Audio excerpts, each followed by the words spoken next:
യേശുവിൽ സ്നേഹം നിറഞ്ഞ സഹോദരി സഹോദരന്മാരെ, ആധ്യാത്മിക വളർച്ച പ്രാപിക്കാൻ ആധ്യാത്മിക വ്യായാമം ആവശ്യമാണെന്ന് നാം ഇതിനകം കണ്ടു കഴിഞ്ഞു. ആധ്യാത്മിക വ്യായാമത്തിലെ ഒരു പ്രധാനപ്പെട്ട ഘടകത്തെക്കുറിച്ച് നമുക്ക് ഇന്ന് ധ്യാനിക്കാം.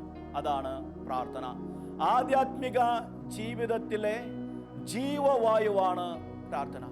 പ്രാർത്ഥനയിലൂടെയാണ് നമ്മൾ ആധ്യാത്മികമായി വളരുന്നതും ദൈവികമായി ജീവിക്കാൻ പരിശ്രമിക്കുന്നതും.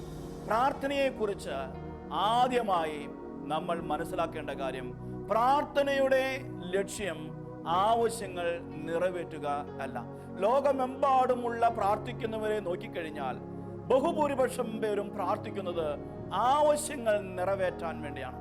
ആവശ്യങ്ങളുമായി ബന്ധപ്പെടുത്തിയാണ് പ്രാർത്ഥനയെ മിക്കവാറും എല്ലാവരും മനസ്സിലാക്കുന്നത്. എന്നാൽ പ്രാർത്ഥനയെ ആവശ്യങ്ങളുമായി ബന്ധപ്പെടുത്തി മനസ്സിലാക്കിയാൽ നമുക്ക് രണ്ട് തെറ്റുകൾ സംഭവിക്കും. ഒന്നാമതായി, ആവശ്യങ്ങൾ നിറവേറി കഴിയുമ്പോൾ, ആവശ്യങ്ങളെല്ലാം തീർന്നു കഴിയുമ്പോൾ നമ്മൾ പ്രാർത്ഥന നിർത്തും.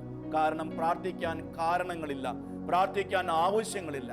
രണ്ടാമതായിട്ട്, പ്രാർത്ഥന നിറവേറാതെ പോയാലും നിരാശ കൊണ്ട് പ്രാർത്ഥന നിർത്താനുള്ള സാധ്യതയുണ്ട്.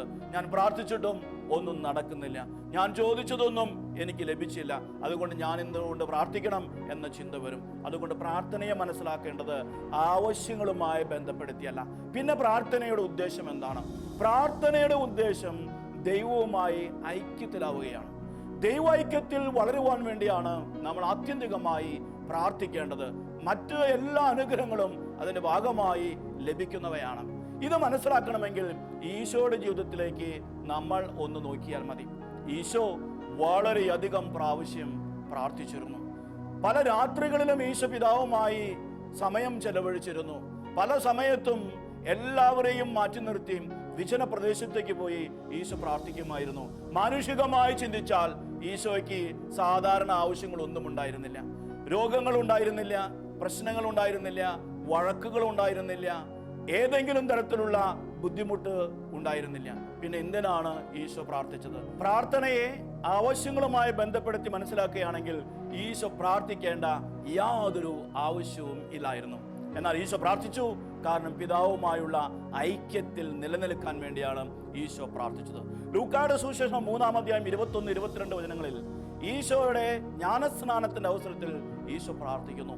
പ്രാർത്ഥിച്ചുകൊണ്ടിരിക്കുമ്പോഴാണ് സ്വർഗം തുറക്കപ്പെട്ടതും പരിശുദ്ധാത്മാവ് പ്രാവിന്റെ രൂപത്തിൽ ഇറങ്ങി വന്നതും.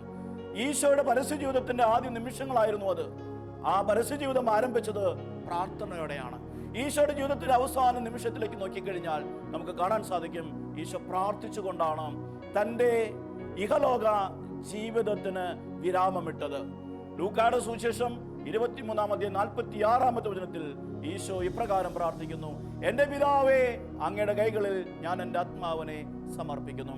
അപ്പോൾ ഈശോയുടെ ജീവിതത്തിന്റെ ആദ്യ നിമിഷവും അവസാന നിമിഷവും പ്രാർത്ഥന കൊണ്ട് മുദ്ര ചെയ്യപ്പെട്ടതായിരുന്നു. തന്നെയുമല്ല, ആ ജീവിതത്തിനിടയിൽ ഒരുപാട് തവണ ഈശോ പ്രാർത്ഥിക്കുമായിരുന്നു.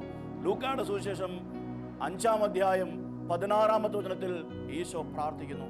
ലൂക്കായുടെ സുവിശേഷം 6-ാം അധ്യായം 12-ാമത്തെ വചനത്തിലും ലൂക്കായുടെ സുവിശേഷം 9-ാം അധ്യായം 18-ാമത്തെ വചനത്തിലും വീണ്ടും വീണ്ടും ഈശോ പ്രാർത്ഥിക്കുന്നതായി നമുക്ക് കാണാൻ സാധിക്കും.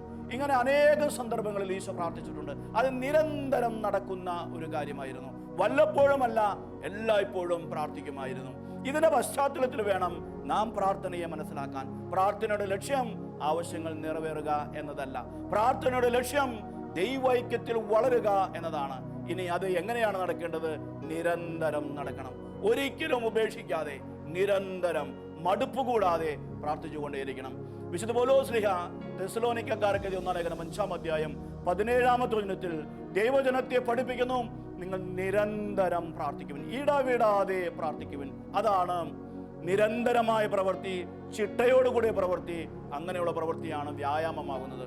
ഈ നോമ്പ് കാലത്തിൽ പ്രാർത്ഥന എന്ന ആധ്യാത്മിക വ്യായാമത്തിന്റെ ഈ പ്രധാനപ്പെട്ട ഘടകത്തിൽ നമുക്ക് ശ്രദ്ധിക്കാം. നമ്മുടെ ജീവിതത്തിൽ പ്രാർത്ഥനയിലൂടെ ദൈവൈക്യത്തിൽ വളരാൻ നമുക്ക് പരിശ്രമിക്കാം. സർവശക്തനായ ദൈവം നമ്മെ സമൃദ്ധമായി അനുഗ്രഹിക്കട്ടെ.